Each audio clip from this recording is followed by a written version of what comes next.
Okay. Ayin Aleph from Avens 71b.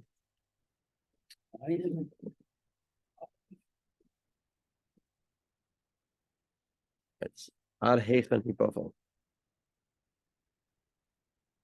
So about halfway through the wide lines. First one line is Geisis and Lamisa.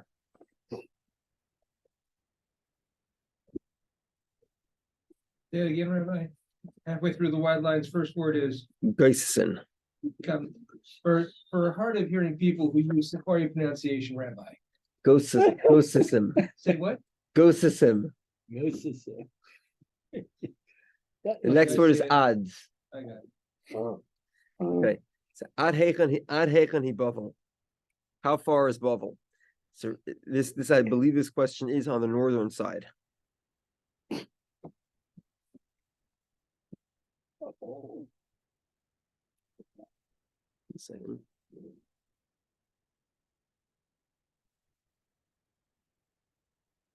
So Rav says Ad Nahar Azik. Shmuel Amar Ad Nahar Yuani.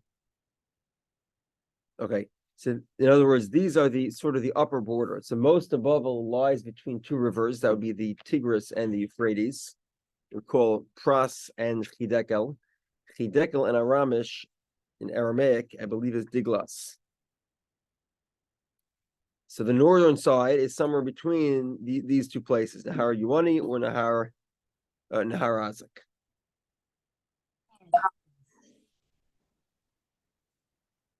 Okay. Le'el B'diglas Ad Heicha.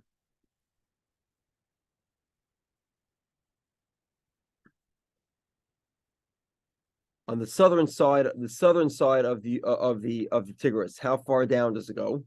Sarad Omer Ad Bigda V'Avna. So Bigda V'Avna are sort of two cities on the opposite side of a river. Those cities.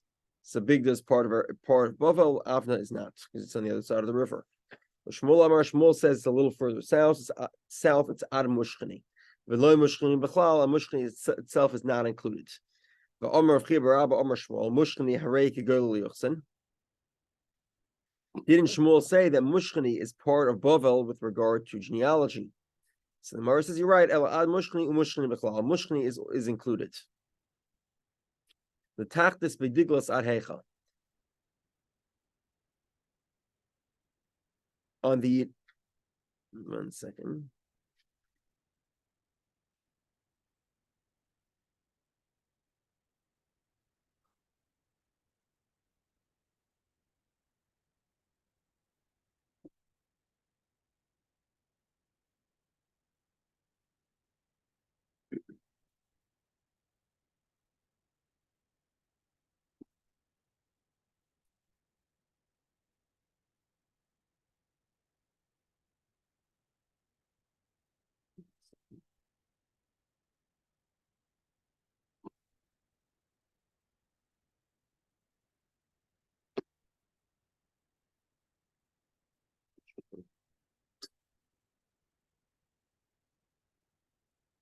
This one has an interesting translation here.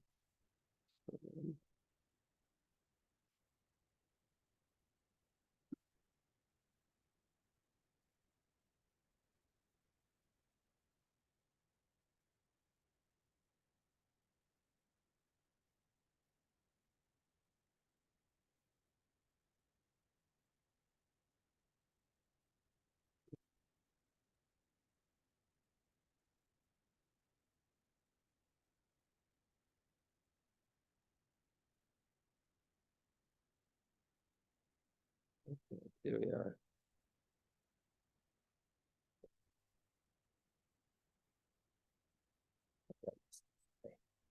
Okay.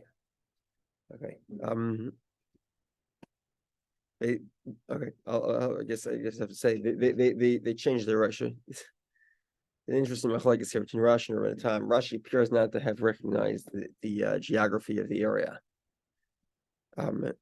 So I have to rephrase what I said. When we talk about the cities of Mushchini, we're talking about the northern cities, not the southern cities.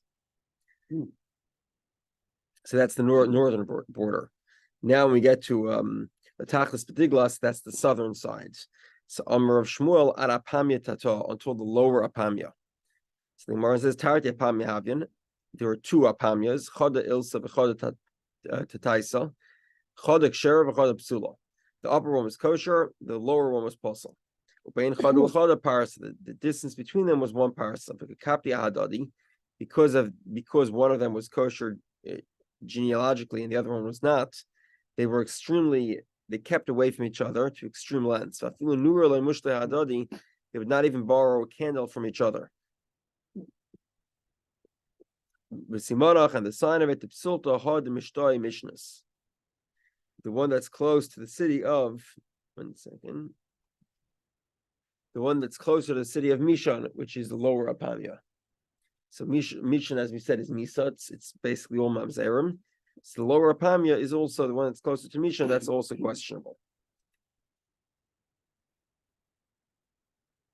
Okay. Le'el Pras ad Hecha, the northern side of the Euphrates. How far? Rav Amar ad Ekra dis Silbakni, Ushmuel Amar ad Gishra de Pras until the river of Pras. I'm sorry, the bridge. Rabbi Yochanan said, Ad Mavra de Gizma, till the crossing of the area of Gizma, or maybe it's Gidma. Layet Abaya, the Tamer of Yosef ad Rav. Abaya basically was very upset at Rav's opinion that he was going so far north, and he cursed the opinion of Rav. So the Gemara says that the Rav Layet and the Shmuel Layet, he only cursed Rav's opinion, not Shmuel. Shmuel's even further north than Rav. So the Gemara says, you're right, I'll lie to Rav, Kolshkin at the Shmuel. He did not like both opinions. Or another possibility is he cursed Rav's opinion, Ekra de Sobokni, and not Shmuel's opinion, the bridge of Pras. But what happened? The Gish de Pras, Latatoy Havikai. The Idna Hu de Dolyu Parsoi. The bridge of Pras used to be further downstream, further south. But then they packaged up the bridge and they brought it north and they reassembled it on the northern side. So Abaya thought that Shmuel's opinion was a more stringent opinion, and therefore his opinion would put the bridge on south of its current position. Okay. Amalei Abaya Rav Yosef. Abaya says to Rav Yosef, L'hagis to the pras ad hecha.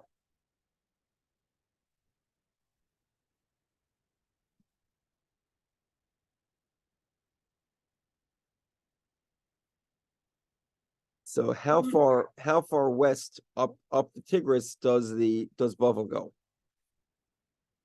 Amalei my daidach, what are you concerned about? Mishum Biram, because the city of Biram. So he told him, Miyach se Biram.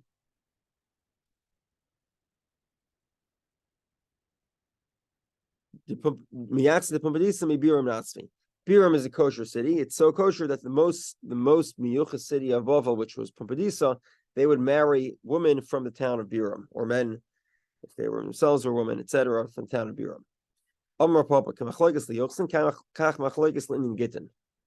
With regard to gittin, we spoke about the requirement to say b'fanei nechtam, because now we said Bavel is like Israel, and both areas do not need to say b'fanei nechtam. However, what's the boundaries of Bavel? Of Babylonia? People are experts and they know how to write a divorce correctly. The answer is the same as it is with regard to yichus, genealogy. Rav Yosef Amar machlokes Yochsin avol gittin divrei kol ad arbei tinyana de gishra.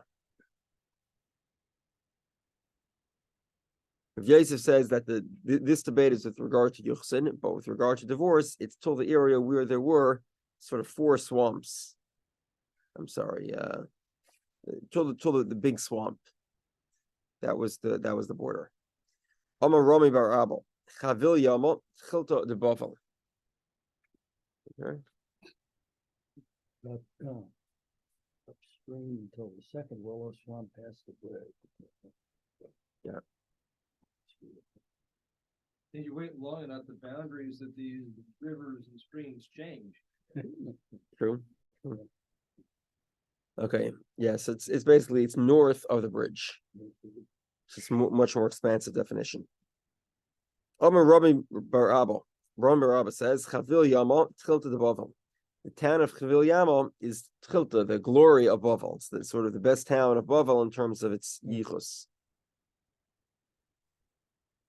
The Guvia, what appears to be the neighborhood of Guvia, is Tchilta de Chavil Yama. Sorry, Shunya V'Guvia, Tchilta de Chavil Yama. Yeah, these are the neighborhoods within the area of Chavil Yama that are sort of the most prestigious of Chavil Yama. So they call the creme de la creme. Ravina says, Af Tzitzura, also the area of Tzitzura. Tanya Nami Hachi, we have a brisa that indicates as well. Chanan ben Pinchas Omer, Chavil Yama, Tchilta de Bavel, Shunya V'Govya V'Tzitzura, Tchilta de Chavil Yama. Same point, Chavil Yama is sort of the most prestigious part of Bavel, and the neighborhoods of Shunya Govya V'Tzitzura are the most prestigious of Chavil Yama. Amar Papa. The Papa says, Va'idna i'arva bahu kusai. Today, the kusim sort of assimilated into them, and they don't maintain their purity anymore. The Gemara says, V'lahi, that's not what happened. Itzahu debay minayu v'layavulay. What happened was the kusim wanted to marry a specific woman, and they refused to allow the marriage to take place. So that's how that rumor spread. My Chavil Yama. What is this town of Chavil Yama? Amar Papa Zupras de Bursif. It's the town of Pras de Bursif. It's the region of Euphrates near Bursif is how they translate it. Okay, Ahud Gavard Amr Lahu Anam Shoit Mishut. Anam and Shoit Mishut. I come from the town of Shoit Mishut. Amr B'Tziyafna al Raglov. Rav Yitzchak stood up. For Amr, he says, Shoit Mishut Bein Hanaharis Amedis. Shoit Mishut is between the rivers, i.e., it's part of Bavel. So the Gemara says, V'chibein Naharis Amedis Ma'havon. So what? Amr Abai Amr of Cham Baruch for Amr of Yosef M'chanina. Bein Hanaharis Harei Kegoyel Yochsen. Because it's between the rivers, therefore, it's kosher. This good yichus, and you can treat him as sort of a child of Bavel. Where exactly is it?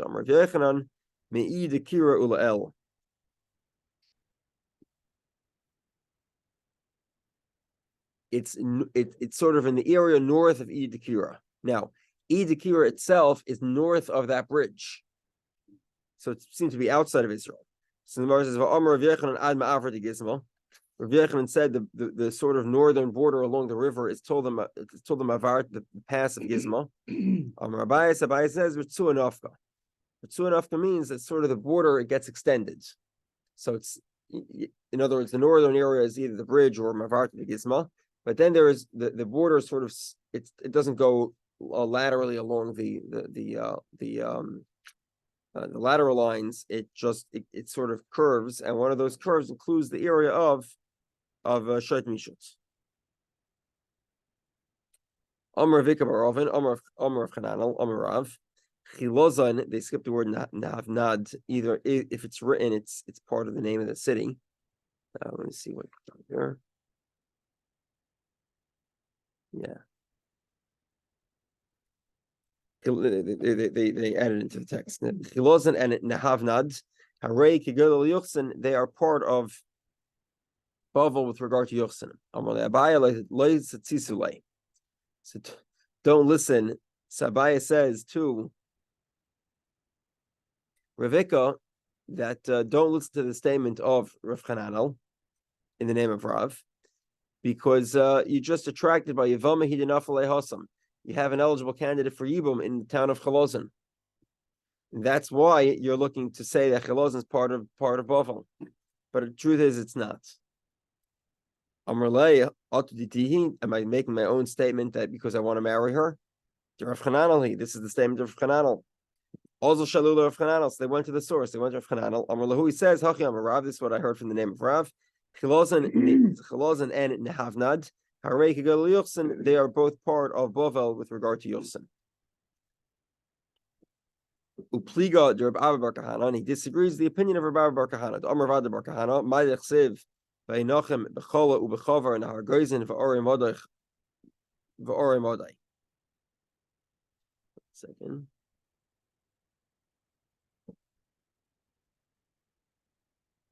This is the exile of the king of Ashur, Sennacherib, and he sent them to exile to these towns.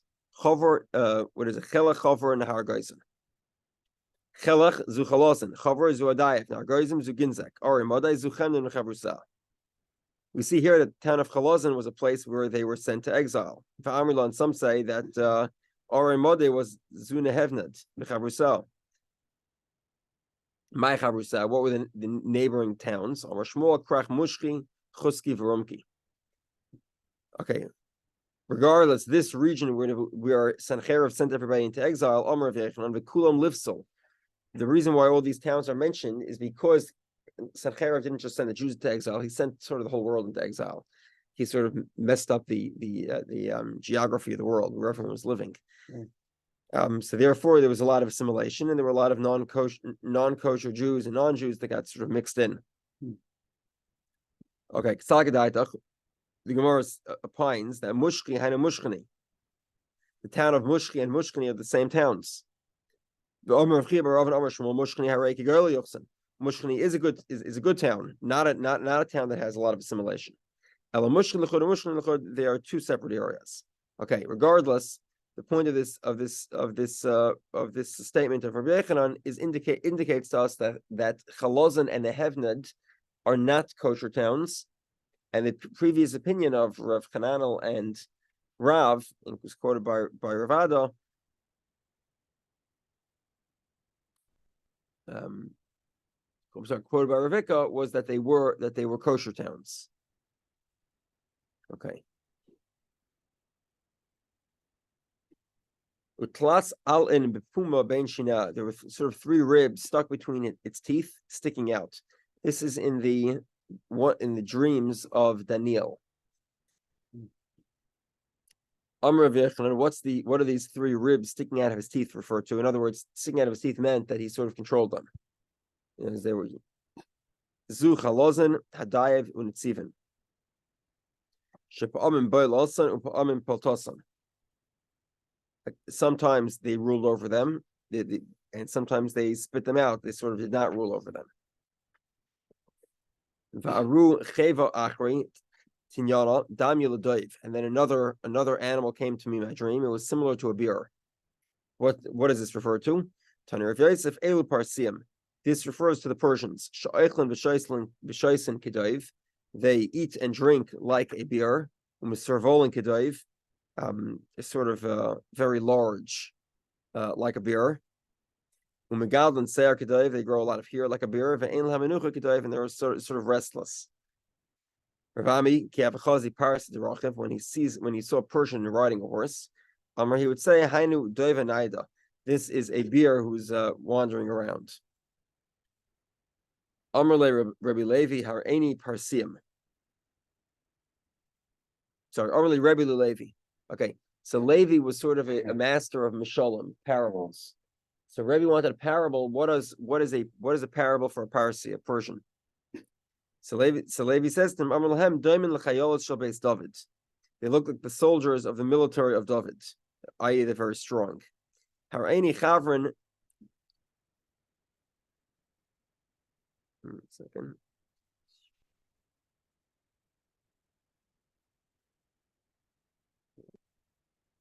Yeah, they don't tell you who the chavrin is. Okay. There was a nation that lived next to Persia called the Chavrin, and these were very like the Persians, except that they were more destructive and more disgusting. So Gemara says, "Daimin l'malachei chavala." They look like destructive angels. Har'eni Ishmaelim, show me Arabs. So he said, "Daimin l'seirim shel beis hakisei." They look like the goats. Seirim, they call demons. Yeah, that's always a reference of the bathroom, the outhouse.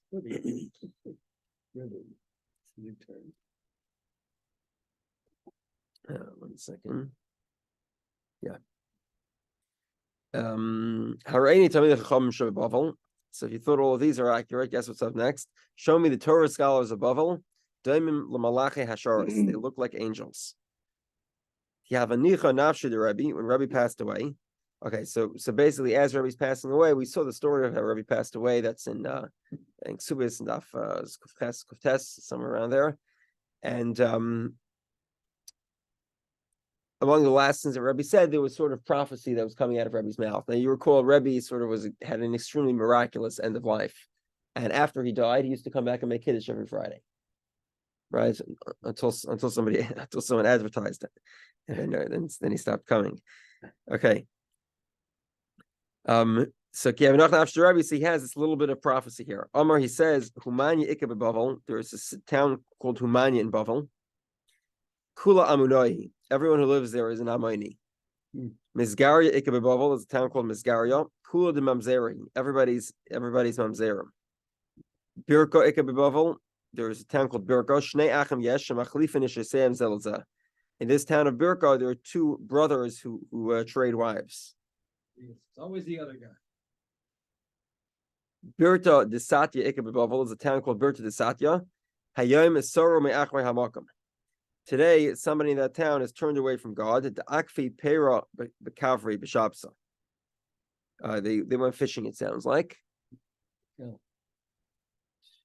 It was in the Sabbath, the fish pond in the town overflowed. It overflowed, and everybody went ahead and fished it. Residents went and fished in the pond on the Sabbath. Also, Tzadabu Bishapsa. Vishamtinu Rav Achi Bar Yasha Ve'ishtaimid. Rav Achi put them excommunicated them. V'ishtoimed, they went shmad. They apostates. They turned to heretics. Ekor de Agma Ikabavel is a town called Ekor de Agma. Adabar Ava Yeshba. This is a person named Adabar Ava who lives there. Hayom Yoshev V'cheke Shel Avraham. Rashi explains this to mean that today he had his bris. He's 8 days old. Hayom Noelad Rav Yehudah beBavel, and today Rav Yehudah is born in Bavel. The Amar Mar, because we learned Kishameis Rabbi Kiva Noelad Rebbe. When Rabbi Kiva died, the day Rabbi Kiva died, Rebbe was born. Kishameis Rebbe, the day that Rebbe died, Noelad Rav Yehudah was born as well. Kishameis Rav Yehudah, Noelad Rava, the day that Rav Yehudah died, Rava died. Rava was born. Kishameis Rava, when Rava died, Noelad Ravashi was born. We learned She'ein Tzadik Nifter Min Ha'olam Ad Shenivra Tzadik Kamaisei. A righteous man does not depart until another righteous man equal to him, of equal caliber, is born. Shenemar V'zorach Hashemesh Uba Hashemesh. The sun sets and the sun rises. Ad Shlei Kavsa Shimshel Shel Eli. Before the fire of Eli, the Kohen Gadol, passed on, Zorach Hashem Shmuel Haramasi,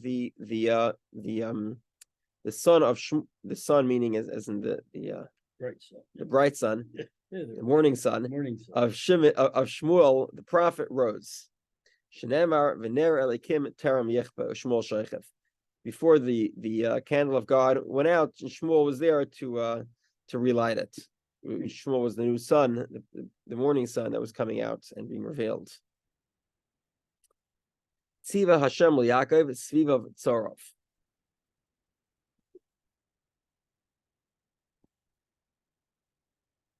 Okay. God has commanded Yaakov, Svivav Tzarov will always be surrounded by enemies. What does this refer to? Rav Yehudah Amar, Hamunya Lefum Nara. The town of Hamunya is full of Amonim, and it's right next to Pumnara, which is a city that has a lot of Jews. So the Amonim haven't stopped sort of causing pain to the Jews. Okay. He was giving prophecy, and Paltiu, the son of Benio, died. The apple Alponai ve'ezak kol godol. I fell on my face and I called out to God. Amar, I said, Aha, Hashem Elikim. Oh Hashem, my God. Second here.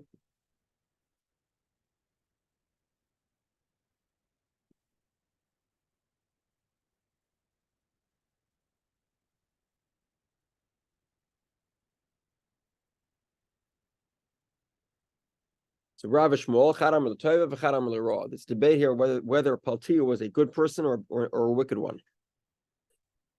Manda Amar l'Tova, the opinion that says he was a good person. Ki had istandre demishan chasne de Nebuchadnezzar. The governor of Mishan was the son-in-law of Nebuchadnezzar.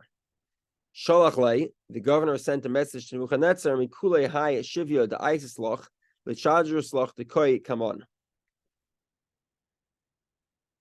You've taken a lot of captives, but you haven't sent us any of those captives we want. So Nebuchadnezzar wanted to send Jews to him. Paltiel says to Nebuchadnezzar,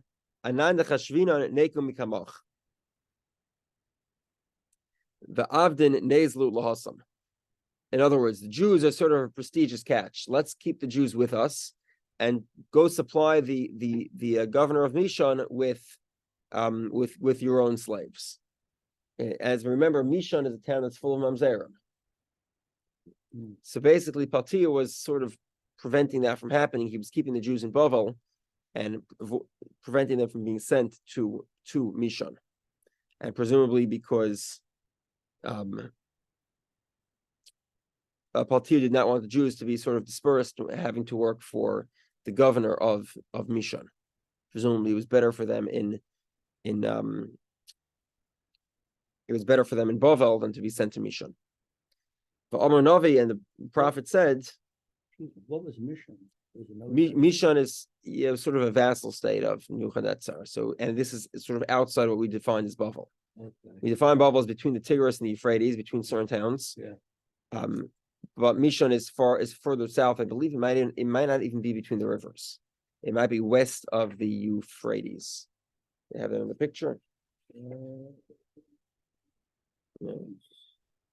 Mishon didn't make it to the picture. Oh yeah, Mishon. Where is it? Lower level.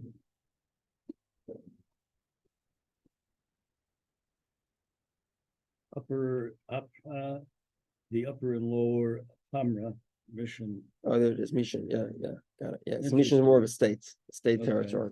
Right. Interesting. Hey. Okay. The Amar Navi Sechizkiah is saying Misha also Tova B'Yisrael Yomas B'Chatzi Yamov. The person who did this good for the Jewish people should die, living half of his life.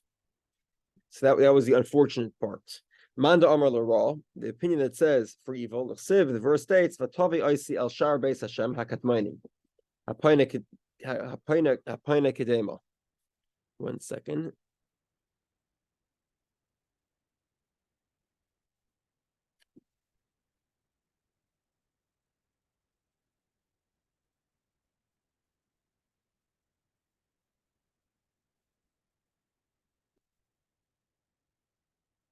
Yeah. Another version is that he was a member. That Paltiel was a member of this group. They brought me into the gate, the gate of the house of God, the first gate, the gate that was open to the east.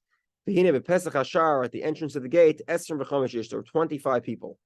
And I saw amongst them ben Ezer ben I see these two leaders of the nation. What does it say about these 25 men? They brought me into the internal courtyard. They were standing at the entrance of the temple between the ulam and the mizbeach. These 25 men. Their backs were facing the temple, and their faces were facing east. Now, there's an obvious question here, right? So the temple, you have a temple structure here on the west side, and then you have the mizbeach here, and they're standing in between. They're facing east, back to the temple. So obviously, if they're facing east, their back is to the temple. They're in a very specific spot. They're right in front of the temple. Why does the verse need to repeat? Their backs were to God. The answer is that these people were quite, let's say they engaged in quite disgraceful behavior. What does it have to say? Their backs were to God. Part of my language here, they would basically pull down their pants. And they defecated. And their intent of the defecation was to show disrespect. Exactly, to put it mildly, without having to get too graphic in there. It's an extreme amount of disrespect. That's hardly says it. Mooning was bad enough when they had to go in this stuff. Yeah, exactly. Hey. So Paltiel died in the courtyard, and Yecheskel was saying that he was disappointed that he died a relatively peaceful death. For someone who was as disgraceful as he, would even just drop dead. Okay, to Stayan the Shmuel the Amr L'Ra. Shmuel is of the opinion that Paltiel was a wicked man. Why? The Amr of Chibarov and Amr Shmuel Mushchani Harei Kigal Yochsen. Mushchani was part of Israel for with regard, it was like part of Bavel for Yochsen. Mishon Leichoshula Loi Mishum Abdus Loi Mishum Zeres. According to this version, Shmuel says that Mishon was actually not so problematic. There was no problem of Mamzerim or Abdus. So Mishon in this version was relatively speaking kosher. As Shmuel said previously, we said that Mishon was basically a place where most of the people were Mamzerim. Shmuel saying no, there were no Mamzerim, there were no slaves, but there were all the people that were the sons of Aaron were not Kehanim. They were all Chalolim.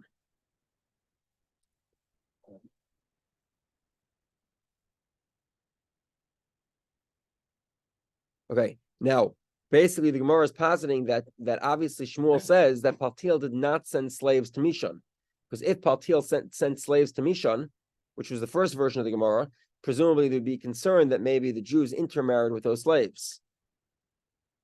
Therefore, we must go with the second version that Paltiel was wicked. He was one of those 25 men. There's no question, by the way, there was a Paltiel that was part of the 25 men. The verse says so explicitly. The question is whether it was the same Paltiel. Okay, so the Gemara says, it could be that Shmuel holds that Paltiel was a good man. Shmuel was of the opinion, so who did Nebuchadnezzar send to Mishon? He sent the slaves of the Jews. The Jews themselves were not sent. The slaves of the Jews were sent. So Shmuel is of the opinion that a slave that's where the master sort of gives up on ownership is a free man. Does not require a document of emancipation to get shechor. So therefore, actually, all these slaves are free men and kosher to marry Jews. Shenemar kol eved ish miknas kesef. The Gemara says eved ish, the slave of a man, v'le eved ish, not the slave of a woman. Of course, a woman can own a slave too. Eved sheyesh l'reshus l'rabi olav kari eved. Eved she'ein reshus l'rabi reshus olav ein kari eved. A slave who the master controls is called a slave. If the master does not control, so ish over here, man means in the sense of control. If you don't have control over your slave, he's not your slave. So basically, when Nebuchadnezzar takes away the Jewish slaves and sends them to Mishon, effectively their owners, the Jews, did not have control over them. And therefore they would be freed, and once they'd be free, they'd be kosher to marry Jews. Amr viewed Amr Shmuel. Okay, very interesting Gemara. A lot of we learned now. According to this version of the Gemara, you can just dispose of all of it. Amr viewed Amr Shmuel. Rabbi Yehudah says in Amr Shmuel, Zu divrei Meir. This mission of Asara Yochsen is the opinion of Meir. But the rabbis say, Kol arotzais b'cheskas kashrus heim oimdes. All the land, you don't presume that mamzerim have intermarried. All the land is kosher. Ameimar shara leila Rav Huna bar Nosson leminsav itza mechuzaisa. Ameimar allowed Rav Huna to marry a woman from Chuzaisa. Apparently, Chuzaisa was not part of Mechuza was not part of what we call Bavel. It was next to Bavel. It wasn't part of it. Amar Rashi says, "My daitach.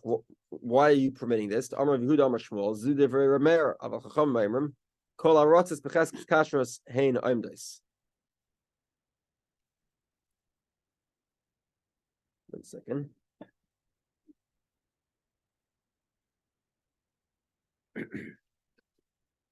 In other words, is the reason because you're quoting Shmuel, where basically the rabbis say that everybody has a cheskes kashrus, everybody has a presumption of being a kosher Jew. Rav Kahana rejected this opinion of Shmuel. He says that the Mishnah is accurate. And Rav Papa also says the Mishnah is accurate. And Rav Zvid also said the Mishnah is accurate. Because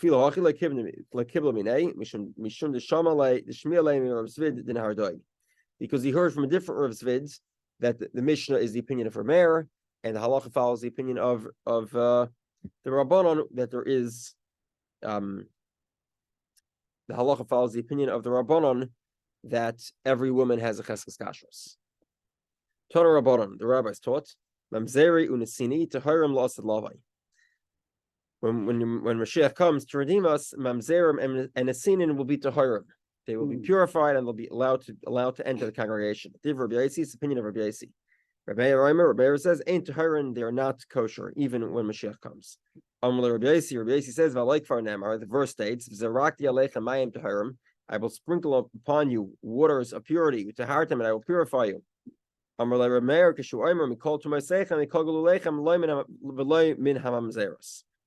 I'll purify you from tumah and from the influences of the non-Jewish nations, from dirt, but not from mamzeros.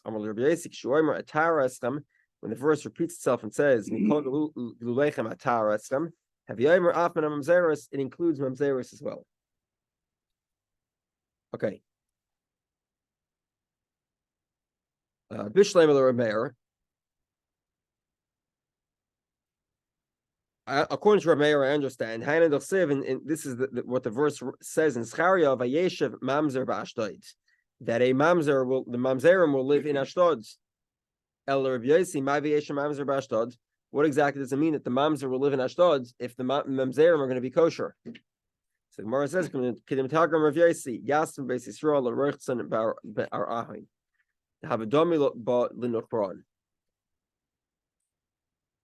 What it means is that it's sort of homiletically speaking, it means that the Jewish people will dwell securely in their land where they had once been treated like strangers.